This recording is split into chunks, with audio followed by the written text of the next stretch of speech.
We believe that data is really key and king in this particular segment, number one.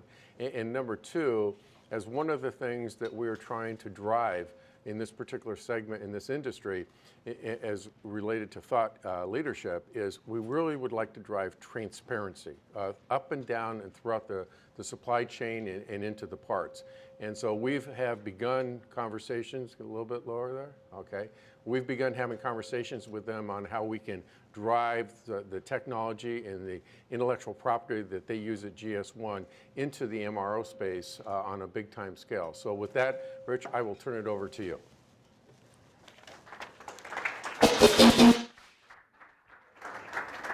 We're the biggest little company you've never heard of. We bring communities together. We're a neutral organization. We're user-driven, user-governed, not for profit. And our legacy, and you'll all say, oh, now I know who you are. Our legacy is that in 1973, we worked with industry to create the barcode that revolutionized the front end of the grocery store. Okay, we're not for profit and we're global. I work for GS1 US. We're one of 110 member organizations around the world. So there's GS1 Canada, GS1 Mexico, GS1 India, choose a country. In 110 places around the world, there's a company responsible for the adoption and implementation of supply chain standards that get developed on a global basis by GS1. GS1 is headquartered in Brussels, and then there's a member organization in 110 countries around the world. And through those 110 companies, we support 150 countries. In terms of some numbers, over 2 million companies around the world leverage our standards today. Over 5 billion barcodes are scanned every day. I'm one of the few individuals who can say our barcodes get scanned more often every day than Google does searches. It's really a pretty big number. And it's a system that's 40 years in the making. As I said, we just recently had our 40th anniversary. The first barcode was a pack of Juicy Fruit gum that was scanned in 1973 in a grocery store in Ohio. And now it's been adopted by 2 million companies around the world. And we believe, and we're in the process of working with industry to help them understand that leveraging and extending that same system that works so well in the physical space to the online space makes sense. And we believe that it can bring value to this space as well.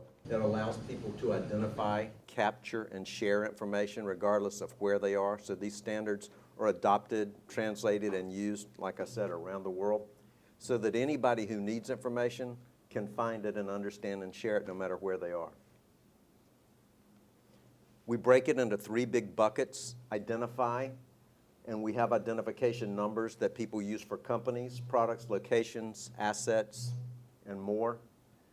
Data carriers, again, you're most familiar with the UPC code, but we have barcodes for logistics. We have 2D barcodes where more information carrying capacity is necessary, and EPC-enabled RFID. And then we have a network called the Global Data Synchronization Network that has about 17 million items in it that industry uses today to share information on the retail side of things. And that's for master data, transactional data, and physical event data. We also manage UNSPSC, which many of you are familiar with in terms of a classification system, and we manage the X12 suite of standards for EDI. This is how our standards get used. I realize if you're in the back of the room, it's really an eye chart, but basically at the top with identify, it's intended to show that whether you're talking about a manufacturing location or a product or some level of hierarchy of the product, all the way through distribution to the end consumer, we have identification numbers that help you know what things are and where they are. As far as the data carriers are concerned, again, it started all on the left with the UPC code and now goes all the way out to both ultra high frequency and high frequency RFID. And in terms of sharing information, master data, transactional data, and physical event data for RFID are all part of the standards that we create so that businesses are interoperable and can speak the same language. We call this the commerce graph. If you think about Google, Google has the knowledge graph. LinkedIn is trying to build the business graph. At the end of the day, this isn't really a graph because one company doesn't own it, but we feel like we perform a critical part of this whole process. And so whether you're looking at a portal sitting in a warehouse, a brand site, a factory, all the way to social media, Having an accurately identified product ties all that information together. So moving the product and the electronic data associated with it is a really critical part of fulfilling a customer's order. Jag did a good job this morning of kind of laying a foundation for me here. There's a rapid pace of change that's going on in the marketplace. It's becoming very much global, and there's a need to aggregate information about products and share accurate information between trading partners. What we're working on to try to make that work better is good data, e-commerce, and inventory visibility and traceability, and I'll talk just a little bit more about each one of those. As far as good data is concerned, it's got to have quality, and Jag did a nice job this morning talking about quality, so I won't talk a lot about the quality piece of thing. Smart means that you can use it in smart ways to make good decisions. You have to have master data, it has to be accurate, and especially in the industries that we're currently engaged with, product attribute data is becoming much more important. You just can't say anymore that it's a washer or it's a flange or it's a valve. You've got to do a much better job of describing that product.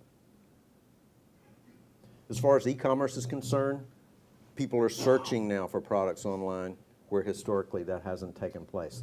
You got to have better product information to support that search. You got to have better inventory visibility so that you can make promises to customers and fulfill them. In this instance, I use these slides for other venues, so you'll see smarter customer analytics, or you'll see the word customer in other places. Typically, that's talking about an end consumer like you and I at the end of the supply chain, but think about your customer, who that really represents when you're looking at these slides. And I don't know, I haven't spent a lot of time in MRO. I spent 16 years at Black & Decker before I came to GS1, soup to nuts supply chain, started out in a factory, ended up in procurement, and in corporate purchasing eventually. I did have MRO responsibilities for abrasives and lubricants and some other things as part of my overall responsibility. So I have some exposure to this space. I don't know if counterfeit's an issue or not. It's becoming much more of an issue in the businesses that we work with, but certainly in your space you don't want counterfeit goods coming in and hosing up what you're doing. As far as visibility and traceability concerned, obviously you have to have accurate information. In our space, again, food safety is a big issue. You hear every day about another recall, and if you can't accurately identify that product and where it's been through the supply chain, you got problems. At some point in time, we're all patients somewhere. We want to make sure that if we go into a hospital setting or a doctor's office that they have the right medicine and they look at us and make sure we're the right patient. So scanning barcodes in hospitals is becoming quite common now. And then we support cross-border trade because we're global. We're in 150 countries around the world. Talk a little bit about current marketplace challenges as we see them, as we've talked to companies in a variety of industries and sectors and hearing out from them what's going on. As Jag talked about this morning, there's a focus always on reducing costs. People want to grow their business and increase their revenues, leverage consumer insights to make better decisions, and manage risk, whether you're talking about food safety or whether you're talking about making sure that a product doesn't get diverted from the pharmaceutical manufacturer to the hospital. You've got to make sure that you manage risk. Using food as an example, the EU has recently passed something called a EU 1169, which means that if I'm going to buy this online in Europe, I have to have the same information made available to me as I would have if I had the product in my hand. So all that product information has to be made available in the same way online. We talked to a lot of companies in a lot of different sectors and did a summary, and if you look at this, these are the 5 biggest challenges that we've been told are common. How much of this is relatable to you, I'm not sure, and so I'd like to quickly go through them and then ask for a show of hands. Getting products ready for the web, being able to know where products are in the supply chain all the way through, being able to accurately and quickly and correctly, talking about the cost of quality, fulfill orders, business intelligence, making good decisions, and then the risk and compliance. How we help in the space, we help companies have better search results. Obviously better and improved product information is part of that whole master data reconciliation and getting the information right. Greater inventory visibility, smarter analytics, and fewer counterfeit goods. We're doing that through a variety of different initiatives that we've got going in the marketplace at this point in time. So in terms of better search, accurate product identification is fundamental. If you don't have the product accurately identified all the way through the process, you can't support search. If you don't have good data, you can't make anything work. And we're working with industry and with large search engines like Google and Bing to develop a standard called simple product listing that makes it easy for people to list products across a variety of platforms. We also have, in terms of improved product information, this GDSN network of trusted product information. In terms of visibility, that's primarily in our space at least, RFID now, that's leveraged primarily in general merchandise and apparel. There's a little bit of uptake in pharma to trace pharmaceuticals through the supply chain, but it's almost all in apparel at this point in time. So I'm going to talk a little bit now about the ongoing evolution of B2B. I did a little bit of research before I came here, talked to a few friends at Google, and got some insights. I'm not dissing anybody. I've used some company names here just as examples. I'm not being critical of anybody here. I just wanted to get that out before we got started. So if you look at Grainger as an example, were it not for e-commerce, they would have had very little growth last year. 95% of their year-over-year sales growth came from e-commerce. And so, like it or not, this rapid pace of change that we're talking about, that Jag talked about, it's happening across every space. And this is an example that now represents 36% of their sales. Amazon. Amazon launched supply 3-4 years ago, really never got a lot of traction. Just this past week, they've now relaunched it as Amazon for Business. Don't know how that's going to work out, don't know how successful they're going to be, but they're going to come to this sector and they're going to cherry pick to start and make some inroads in this space. B2B is changing, and it's changing in a lot of ways. The people who are looking for your products are becoming much younger, and that's what I'm going to focus some of the next slides on. And they're thinking in a B2C way. They're consumers, and they're thinking about it from a consumer point of view. We all take this for granted that we can whip out our phone, we can find what we want, and we can get it quickly. That's the way B2B buyers are now starting to think. This slide shows how those priorities are changing. So I belong in the baby boomer generation. We're all about getting things fast. We need to make sure that we can get things quickly. If you look at Generation X, it's about quality of products and services. But then if you look at millennials who are now moving into the purchasing side of this whole process, they're looking for a great experience, and we all do the same thing. That's one of the reasons that Amazon has been so successful. If you look at Amazon and do some type of cost or pricing analysis, they're very much not the low price or not the low cost provider. In most instances, their prices are higher than the competition, but we all buy from them anyway because of the free shipping. They make it easy to do business. One click and gone. So they make it easy. It's not always about price, it's about differentiating yourself in other ways. So again, I mentioned that I've got a few friends at Google. They did a study with an outfit called Millward Brown Digital. They surveyed over 3,000 business-to-business researchers about how they look for things, how they research things, and I'm going to share some of those with you today. They also looked at 13 months of digital data from clicks. They did this research a couple years ago and basically found that 90% of B2B researchers use search to try to find products. It's their number one source for finding things. So they positioned this research as myth busting. The first myth was that millennials aren't B2B decision makers. Their research found that nearly half of the buyers were in that 18 to 34-year-old age bracket, and if you roll it up, it's a 70% increase over what it was just a couple of years ago. And if we think about it, I'm an older guy, so I can get away with being a little ageist here.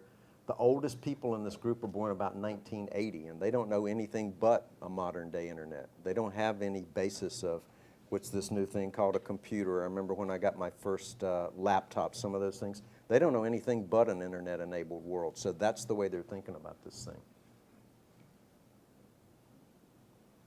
There's another thought that's common, at least according to Google, that executives kind of make the decisions. People bring information to them and executives make decisions.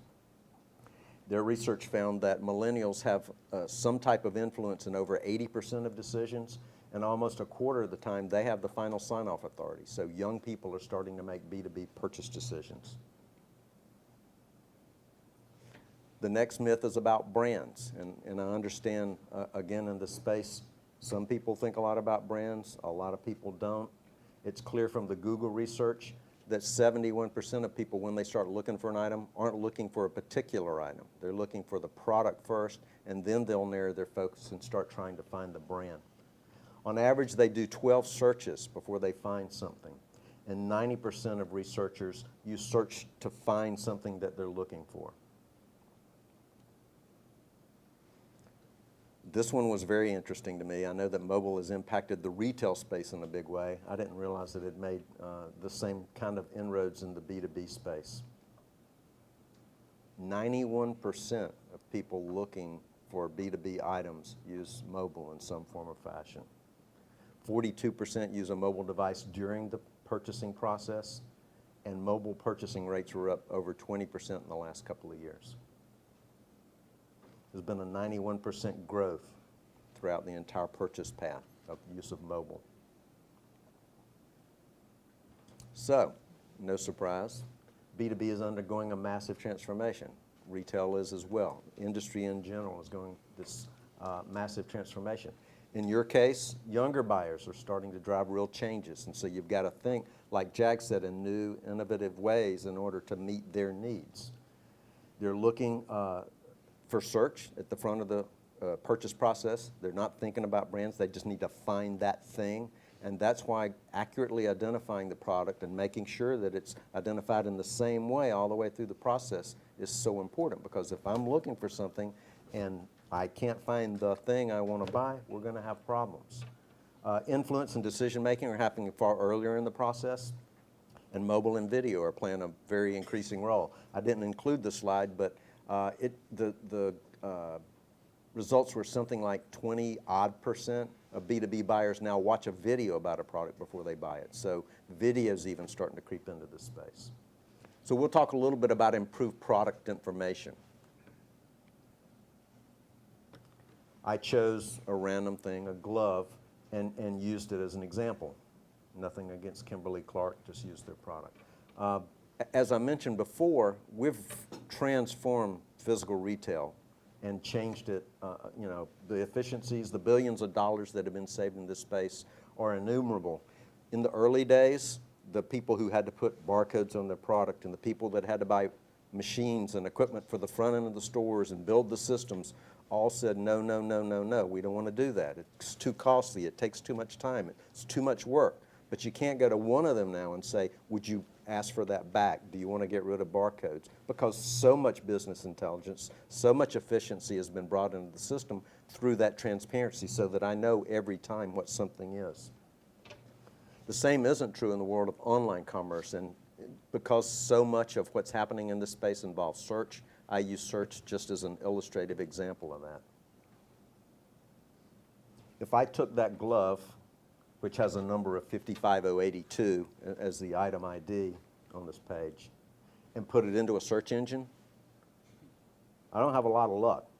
Without the context and meaning of the GS1 system and what that construct means and being able to decode it and understand what that product is and who it belongs to, you don't have a lot of luck. Proprietary numbers don't work online.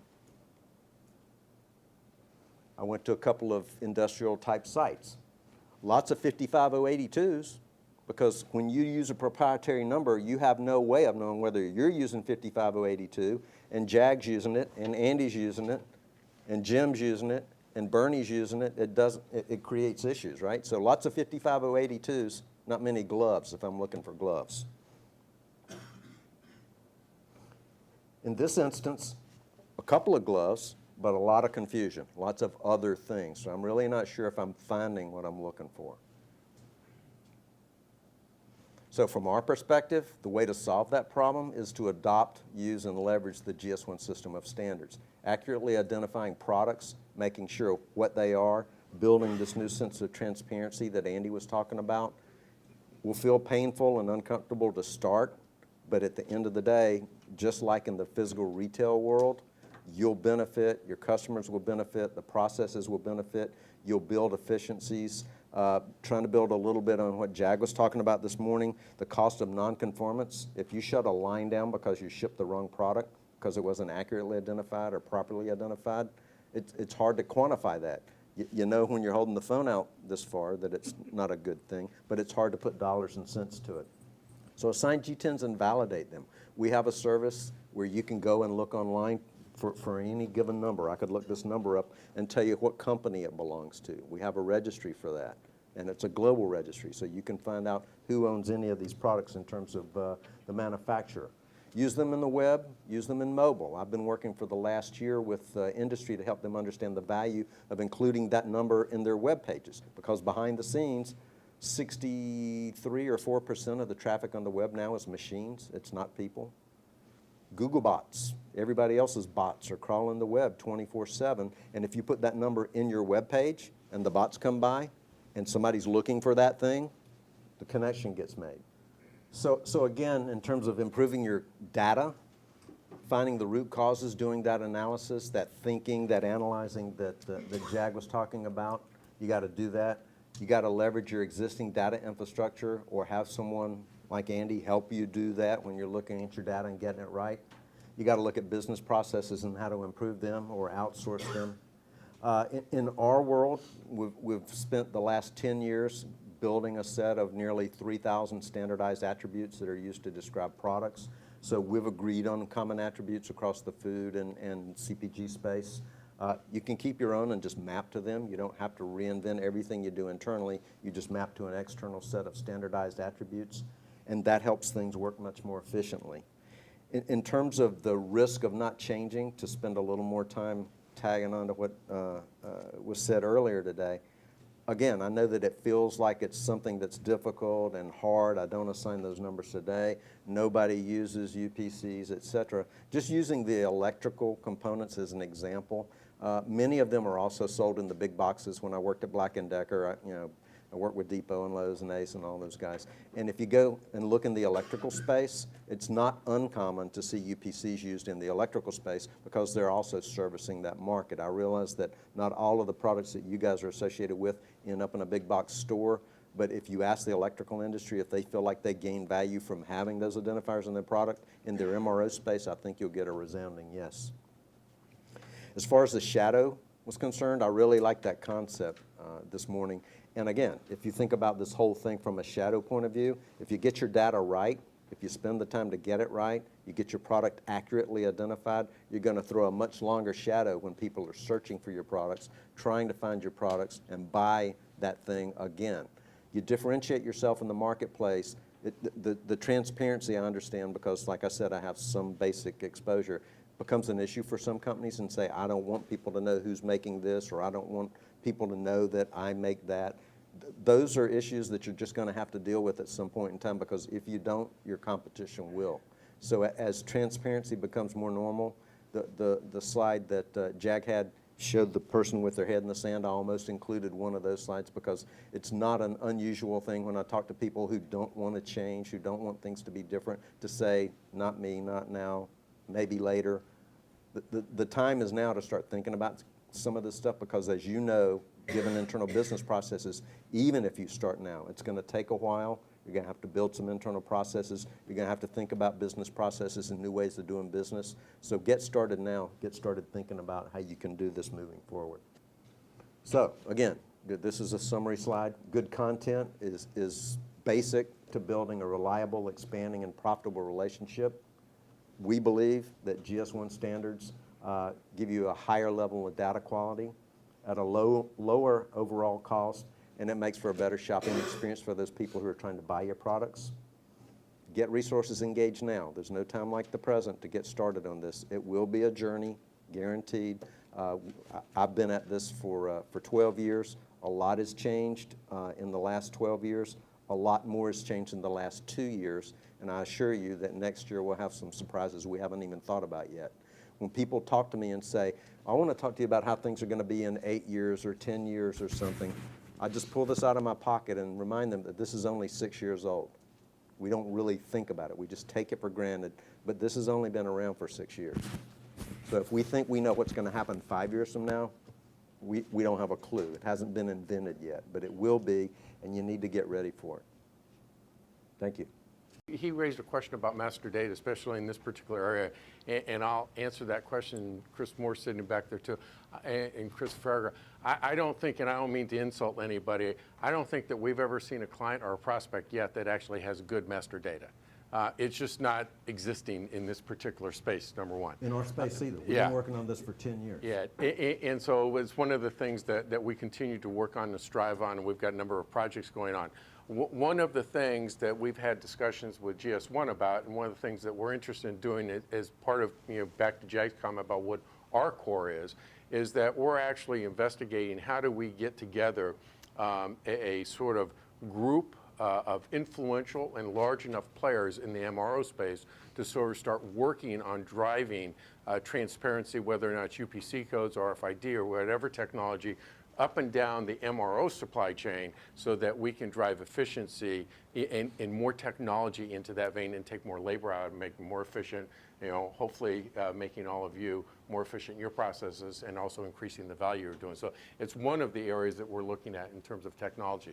The question is, one of the things that industrial distributors and even manufacturers do in this space is they try to make the part number as obscure as possible. Because if I can get a part number, some crazy part number spec'd into your plant, it makes it difficult for you to buy from somebody else, right? Even though it's a 1/4-inch drill bit and there's 50 manufacturers that make 1/4-inch drill bits. So how do you get to the tipping point that you did with UPC and putting together a company code and a standard part number so that it's easy for somebody who wants to buy that 1/4-inch drill bit to compare price and quality and all those types of things? Because everybody's working against these guys. We're all trying to make it difficult for them to identify what that item is. It still happens in the retail space as well. When I worked at Black & Decker, as consumers, when you went to Lowe's or you went to Depot or you went to Ace and you saw different drills, you saw a lot of the same equipment with different numbers on it for the same kinds of reasons, right? Right. Trying to be price non-transparent is still happening in retail, but as consumers, we're all frustrated by it. Manufacturers are starting to learn. Google, the shopping platforms, Amazon, are all starting to learn that consumers just won't tolerate that anymore. And as those younger buyers move into this space, they're going to have that same sensibility. They're just not going to take that kind of answer anymore to say, I don't know what that is, or just buy my product. They're going to want to be able to compare. Let me add to that. I think Jim and I, in conversations, what we've been led to believe in talking with GS1 is that we probably need to get a group together of fairly large companies that is a group of at least probably 12 different large companies. And if we could assemble that sort of group, then GS1 sort of has a process that then they'll sort of adopt that project and start moving forward in terms of investigation and trying to figure out exactly how it could be done. And so like I said, we're in the early stages of sort of poking around and identifying if we could put that kind of group together, because the group is really important. Clearly SDI is not going to be able to be the one that drives that throughout the industry, but large users actually coming together as a group have that voice and power that can kind of drive that. And we're user driven. We bring people who do this for a living together and sit around the table and basically facilitate the discussion. And we try to keep things balanced so that there aren't winners and losers. We want everybody to win moving forward.